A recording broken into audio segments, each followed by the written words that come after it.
isang lalaking bulag sa araw. Ang naging tanging saksi sa pagpatay sa prinsipe sa dilim ng gabi. Ito ang The Night Owl. Ang kwento ay umiikot kay Cheon Kyung-soo, isang bulag na acupuncturist na may pambihirang kakayahan. Kahit hindi nakakakita, kaya niyang tukuyin ang sakit ng pasyente at gamutin ito gamit ang kanyang husay sa acupuncture. Sa kabila nito, namumuhay siya sa kahirapan kasama ang kanyang nakababatang kapatid na si Kyung-jae, na may karamdaman at nangangailangan ng araw-araw na gamot. Dahil sa lumalalang sitwasyon nila, determinado si Kyung-soo na maging royal physician upang matustusan ang gamutan ng kapatid at mapabuti ang kanilang buhay. Dumating ang pagkakataon nang mapansin siya ni Lee Hyung-ik, ang pinuno ng mga manggagamot sa palasyo, na humanga sa kanyang kakayahan kahit hindi niya hinahawakan o nakikita ang mga pasyente. Nang matupad niya ang pangarap na makapasok sa palasyo, naniwala si Kyung-soo na makakakuha na siya ng sapat na kita kahit pansamantalang malayo sa kapatid. Sa unang araw niya, sinamahan siya ni Mansik. Bagamat minamaliit siya ng ilan dahil sa kanyang pagkabulag, hindi siya nagpadaig. May lihim si Kyung-soo, bulag siya sa araw, ngunit nakakakita ng malinaw sa gabi tulad ng kuwago. Tuwing gabi, lihim siyang sumusulat ng liham para sa kanyang kapatid.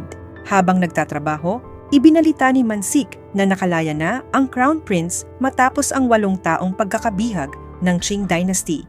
Samantala, tinawag si Kyung-soo upang gamutin si Consort Jo. Sa dilim ng silid, malinaw siyang nakakakita, dahilan para makaramdam siya ng kaba at hiya habang ginagamot ang babae. Pero pinili niyang manatiling propesyonal. Pagkatapos nito, napansin niya ang batang si Sochul, ang apo ng hari, na nagtatangkang itago ang kanyang kahihiyan matapos mabasa ang kanyang damit. Nang may dumating na mga katulong, tinanong si Kyung-soo ngunit sinabi niyang wala siyang nakita.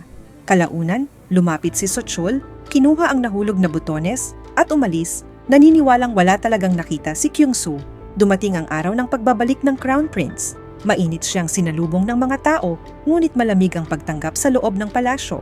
Kahit ang hari ay hindi naghanda ng selebrasyon. Bagamat may sakit si King Injo, malinaw din ang kanyang pag-aalala at pagdududa sa pagbabalik ng anak. Nang magkita ang Crown Prince, kanyang asawa, at anak matapos ang 8 taon, naging emosyonal ang sandali. Ngunit nang humarap sila sa hari, kasama ang mga sugo ng Qing, lalo lamang tumindi ang tensyon. Lantaran nilang ininsulto ang hari at nagpahiwatig ng pagbabanta. Dahil dito, lalo pang nag-alala si King Injo, iniisip na baka nagbago na ang kanyang anak. Iminungkahi ng Crown Prince ang pakikipag-ayos sa Qing para sa kapakanan ng Joseon, ngunit tumanggi ang hari, nananatiling matigas sa kanyang paniniwala. Samantala, may sakit din ang Crown Prince at patuloy ang kanyang pag-ubo. Iminungkahi ng hari na ipatingin siya sa manggagamot at si Kyung-soo ang napili. Sa unang gamutan, natukoy ni Kyung-soo na dulot ng matinding stress ang kondisyon ng prinsipe. Nagustuhan ng Crown Prince ang kanyang kakayahan at kinausap pa siya ng mas malapit. Ngunit sa sumunod na pagsusuri, bigla nitong tinanong kung nakakakita ba siya sa gabi. Nabigla si Kyung-soo at pilit itong itinanggi, dahilan upang madismaya ang prinsipe at paalisin siya. Lubhang natakot si Kyung-soo dahil nabunyag ang kanyang lihim. Ngunit muli siyang tinawag ng Crown Prince matapos makita ang liham na isinulat niya para sa kanyang kapatid. Doon, tinanong siya kung bakit niya itinago ang katotohanang kaya niyang makakita sa dilim. Matapos marinig ang kanyang dahilan, naantig ang Crown Prince at pinayagan si Kyung-soo na ipagpatuloy ang paggamot. Mula noon, mabait ang pakikitungo niya rito at binigyan pa siya ng magnifying glass upang mas maayos siyang makapagsulat. Hindi lang iyon, binigyan din siya ng espesyal na gamot sa puso na tanging sa palasyo lang makukuha para maiuwi niya sa kanyang kapatid. Makikitang masaya at maayos ang buhay ng Crown Prince kasama ang kanyang maliit na pamilya sa loob ng palasyo. Samantala, malapit nang matapos ang pananatili ni Kyung-soo roon at ilang araw na lang ay makakauwi na siya. Sabik na siyang makabalik at maibigay ang gamot sa kanyang kapatid. Ngunit biglang nagbago ang lahat nang bigla na lamang bumagsak ang Crown Prince.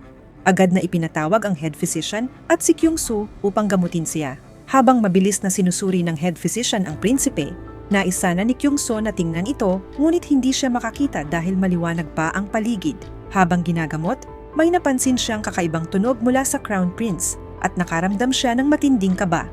Laking gulat niya nang marinig at maramdaman na nangingisay ang prinsipe at dumudugo. At doon niya napagtanto ang katotohanan. Nilalason ang Crown Prince. At ang may kagagawan ay mismong head physician. Napuno ng takot at tensyon si Kyung-soo dahil nasaksihan niya ang pagpatay. Ngunit kailangan niyang magkunwaring wala siyang nakita. Muling sinindihan ng head physician ang kandila, dahilan para mawala muli ang kakayahan niyang makakita. Pagkatapos, nagsinungaling ito sa mga katulong at sinabing simpleng lagnat lamang ang nararanasan ng prinsipe. Hindi matanggap ni Kyung-soo ang nangyari. Palihim siyang bumalik sa silid ng Crown Prince at doon niya natuklasang patay na ito. Labis siyang natakot. Napansin din niya ang isang karayom na nakatusok pa sa ulo ng prinsipe at agad niya itong kinuha. Samantala, sinusubukan ng head physician na burahin ang ebidensya at napansin nitong may nawawalang karayom. Kaya agad siyang bumalik sa silid. Nang marinig ni Kyung-soo ang paparating, mabilis siyang nagtago. Nang makita niyang hinahanap ng head physician ang karayom, sinubukan niyang tumakas, ngunit narinig siya nito. Sa pagmamadali, tumakas si Kyung-soo at nasugatan ang kanyang binti habang tumatalon palabas ng bintana. Hinabol siya ng head physician, ngunit napahinto ng makasalubong ang isang gwardiya at iniulat na may tumakas na salarin mula sa silid ng Crown Prince. Kasabay nito, mabilis kumalat ang balita ng pagkamatay ng Crown Prince sa buong palasyo. Agad na nagtungo ang hari sa silid ng kanyang anak at labis na nagluksa.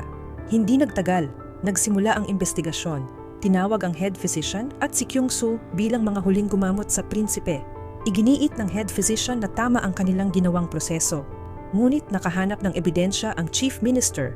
May lason at liham na nag-uutos ng pagpaslang. Naniniwala ang chief minister na pinatay ang Crown Prince. Dahil sa matinding pressure, sinabi ng head physician na may nakita siyang tumatakas na tao mula sa bintana nang bumalik siya sa silid.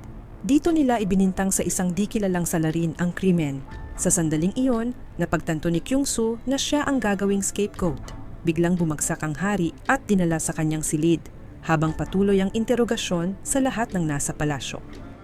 Palihim na sumulat si Kyung-soo at nakipagkita sa asawa ng Crown Prince. Ibinunyag niya ang totoo at nakiusap na itago ang kanyang pagkakakilanlan bilang saksi. Naghanda ang Crown Princess na harapin ang hari dala ang liham. Kasabay nito, ipinatawag si Kyung-soo upang gamutin ang hari. Habang ginagamot niya ito, dumating ang manugang ng hari at sinabing may natanggap siyang liham mula sa isang saksi. Napansin ni Kyung-soo ang kakaibang reaksyon ng katawan ng hari. Ipinahayag ng manugang na ang head physician ang may sala. Nataranta ito habang si Kyung-soo ay mas lalong nakaramdam na may mali sa kalagayan ng hari. May napagtanto ang hari at inutusan si Kyung-soo na alisin ang karayom. Lumapit siya sa kanyang manugang at tinanong kung sino ang saksi. Ngunit bago ito makasagot, biglang sumingit si Kyung-soo at ipinagtanggol ang head physician, sinasabing magkasama sila noon kaya hindi ito maaaring may kasalanan. Nagulat ang manugang sa biglaang pagbabago ni Kyung-soo. Dahil hindi niya nakuha ang sagot na gusto niya, naglagay ang hari ng lason sa isang inumin at inutusan ang isang katulong na inumin ito. Doon tuluyang napagtanto ng manugang na ang tunay na utak sa likod ng lahat ay ang hari mismo. Isang katotohanang mahirap paniwalaan dahil pinatay nito ang sarili niyang anak. Lalong natakot si Kyung-soo matapos masaksihan ang kalupitan ng hari. Doon niya naunawaan na ang tunay na halimaw ay ang hari. Nagalit si Consort Joe sa head physician dahil sa kapabayaan nito na nagdulot ng pagkakaroon ng saksi. Inutusan ng hari ang head physician na lumayo muna sa kanya dahil ito na ang pangunahing pinaghihinalaan. Sa likod nito, nais ng hari na manatiling lihim ang katotohanan na siya ang nasa likod ng lahat. Samantala, ang anak ng Crown Prince na kababalik pa lang muli sa kanyang mga magulang ay agad ding binalot ng trahedya. Pinatay ang kanyang ama at ikinulong ang kanyang ina. Bago dalhin, nakiusap ang ina kay So-chul na hanapin si Kyung-soo. Si Man-sik, wasak at nagpanik matapos makita ang kanyang mahal sa buhay na pinahirapan at ikinulong, ay desperadong naghanap ng tulong para mailigtas ito. Sa gitna nito, aksidente niyang nakita si Kyung-soo na tumatakbo at napagtantong nakakakita pala ito. Dahil dito, nagalit siya. Kasabay nito, narinig ni So-chul na ang sarili niyang lolo ang nasa likod ng sinapit ng kanilang pamilya.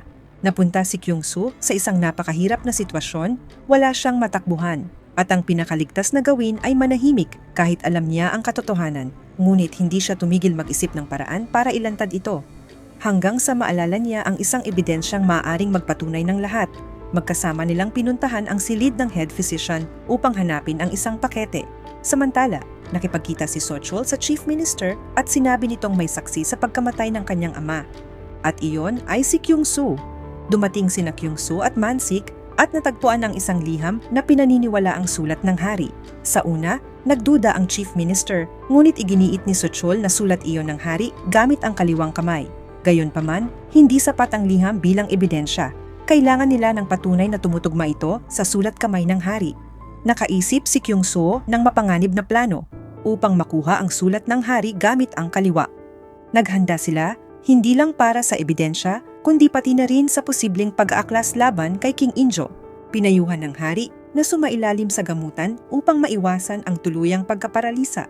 Bahagi ito ng plano para makalapit sila. Sinimulan ni Kyung-soo ang acupuncture. Habang ginagamot ang hari, hiniling niyang magsulat ito. Bago pa makapagsimula, lihim niyang tinusok ang leeg ng hari gamit ang karayom, dahilan para maparalisa ang kanang kamay nito. Sinabi ni Kyung-soo na normal lang itong epekto ng gamutan, kaya napilitan ng hari na gamitin ang kaliwang kamay sa pagsusulat. Ngunit bago masilyuhan ng hari ang sulat, biglang dumating ang head physician at pinagalitan si Kyung-soo sa paggamot ng walang pahintulot. Sa sandaling iyon, napagtanto ng hari na nahulog siya sa bitag. Dahil nabisto siya, nagawa ni Kyung-soo na ma-pressure ang hari. Pinapalabas niya muna ang lahat habang kritikal ang kondisyon ng hari. Saka mabilis na tinatakan ang papel at umalis dala ang liham. Matapos makaiwas sa mga guwardya, nagtagumpay si Kyung-soo na maibigay ang liham sa Chief Minister. Pinayuhan siya nitong umalis na at umuwi. Nakahinga siya ng maluwag dahil may ebidensya na laban sa hari, ngunit hindi pa rin siya mapalagay. Habang papalabas na ng palasyo, narinig niyang ginagamot ng head physician si Sochul.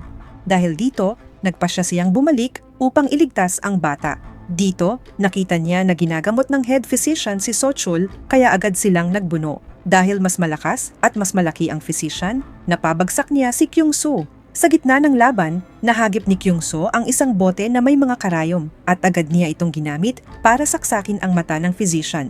Pagkatapos, binuhat niya si Sochul at dali-daling nagtungo sa main hall kung saan naroon na si King Injo. Sunod-sunod siyang tinanong ng hari kung sino ang nag-utos at kung sino ang nasa likod ng balak na pag-aaklas. Pagkatapos, dumating ang Chief Minister at hiniling sa hari na kusang bumaba sa trono, ngunit hindi ito natuloy. Sa halip, nagkaroon ng negosasyon sa kapangyarihan at sa huli, nanatili sa trono ang hari. Nagkasundo silang ideklarang sakit ang sanhi ng pagkamatay ng Crown Prince, hindi pagpatay. Naiwan si Kyung-soo na walang masabi. Wala na siyang mapagkakatiwalaan dahil pinili ng lahat na itago ang katotohanan. Inutusan siya ng hari na umalis at mamuhay na parang tunay na bulag, na parang wala siyang nakita. Ngunit bago tuluyang makaalis ang hari, nagsalita si Kyung-soo sa harap ng lahat. Inamin niyang siya ang saksi sa pagkalason at pagpatay sa Crown Prince at ibinunyag niyang ang hari mismo ang may sala. Tinanong pa niya kung paanong nagawang patayin ng isang ama ang sariling anak. Nagalit ng husto ang hari at sinubukang patayin si Kyung-soo, ngunit nabigo dahil bumalik ang sintomas ng kanyang stroke. Kaya iniutos niyang ipapatay si Kyung-soo. Bagamat may mga opisyal na nagsimulang magduda, sinunod pa rin ang utos. Hinatulan ng kamatayan si Kyung-soo at pinatay rin ang asawa ng Crown Prince kasama ang kanyang pamilya. Sa kanyang huling sandali, tahimik na tumingala si Kyung-soo sa madilim na langit at tinanggap ang kanyang kapalaran. Lumipas ang panahon. Patuloy na naghari si King Ingo, ngunit nag-iisa na lamang at lalong humina ang kalusugan. Isang araw, may ipinatawag na manggagamot para gamutin siya. Laking gulat niya nang makita na si Kyung-soo iyon. Walang pag-aalinlangan, tinusok ni Kyung-soo ang hari ng karayom na may lason. Tulad ng ginawa nito sa sariling anak, namatay ang hari sa matinding paghihirap. Nabuhay si Kyung-soo dahil hindi siya tuluyang pinatay ng mga gwardya. Marami sa mga opisyal ang nawalan na ng tiwala sa hari at palihim na hinayaan si Kyung-soo na tapusin ito.